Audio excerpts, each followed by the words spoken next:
Chaos theory, broadly defined, is extreme sensitivity to initial conditions. That given a very small difference in initial conditions, the same system will behave after a very short time totally differently. I think the chaos theory in psychology is not that different from a physics viewpoint, except that we have the human component. Chaos basically says, can we make a long-term prediction of any kind of a system?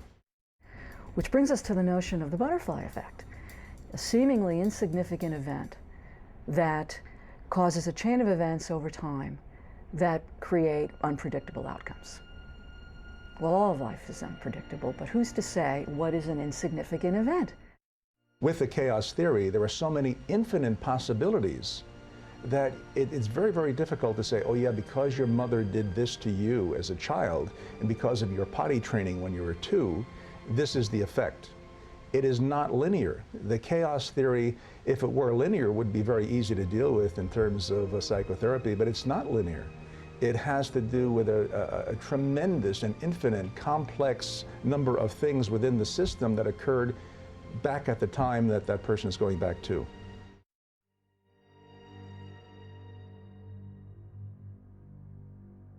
Edward Lorenz was a professor at the Massachusetts Institute of Technology who studied the dynamics of atmospheres, in particular the Earth's atmosphere.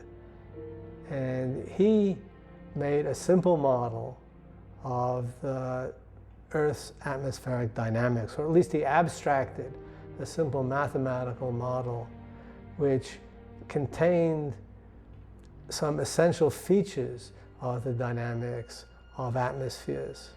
And yet this atmosphere, or this atmosphere model, this toy model, was capable of exhibiting chaotic behavior.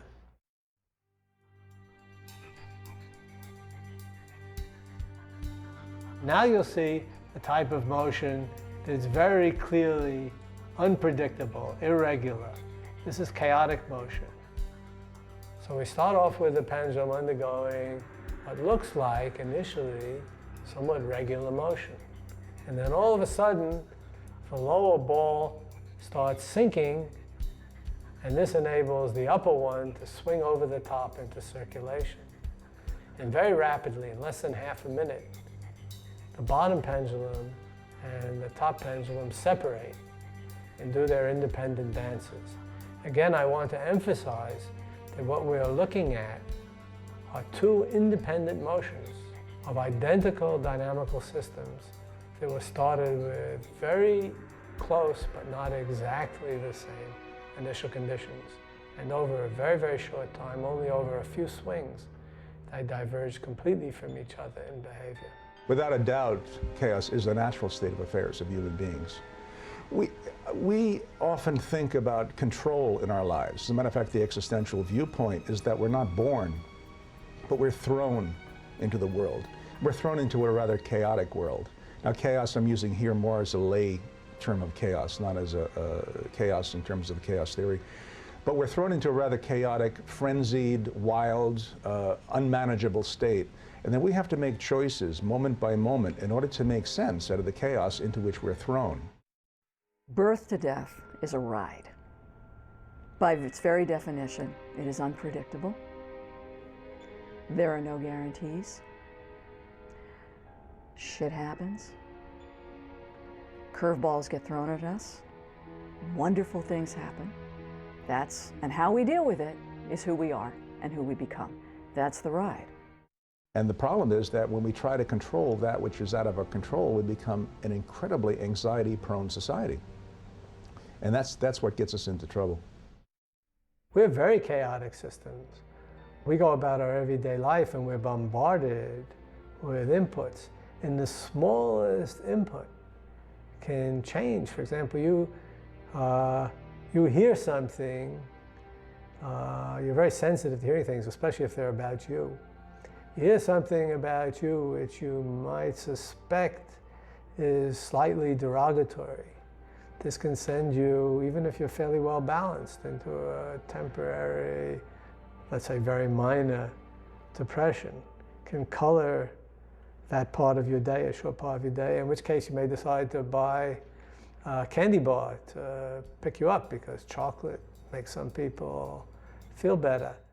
Now, how can you make predictions on a long-term basis given the finite components of a system, the complexity of a human being, how one human being sees something, how one human being reacts to something? There are so many infinite possibilities of the effect of one person on another. We cannot make long-term predictions.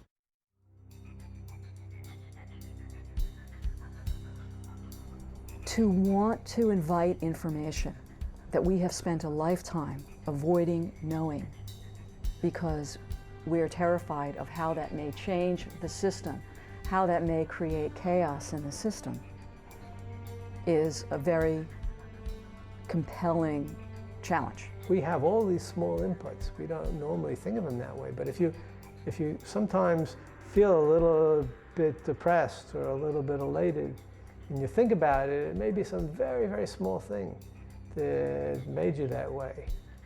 Just looking at something that's extremely pretty, which catches your eye and so on, may make you feel much better. And that can, so we're extremely sensitive to that, and I would say we're chaotic. We're a chaotic system. If I'm afraid of being mugged in New York City walking down the street, I will become very, very cautious. As I become cautious, I become a target. Therefore, I am inviting the very thing that I'm afraid of. So yes, I think that chaos and the fear of the chaos actually invites more chaos. We all want to control our lives in a way that we feel safe. And hopefully we make good decisions about feeling safe in life and feeling that we choose partners that help us feel safe and trusting. And we make decisions that help us feel safe and trusting. Beyond that, buckle in, pay attention, know who you are, what is a sense of self? I think, I feel, I value, and get ready to grow. Is chaos bad? If we could live in a society of understanding chaos and living with chaos, and what we're really talking about is a concept in psychology called spontaneity. Being able to go with the moment, being able to stay with what is rather than control that which might be. So if we could flow with, if we could stay with the moment, if we could stay in the here and now, which is another psychological term, if we could be with what is, we wouldn't need necessarily to attempt so much control of what might be in the future.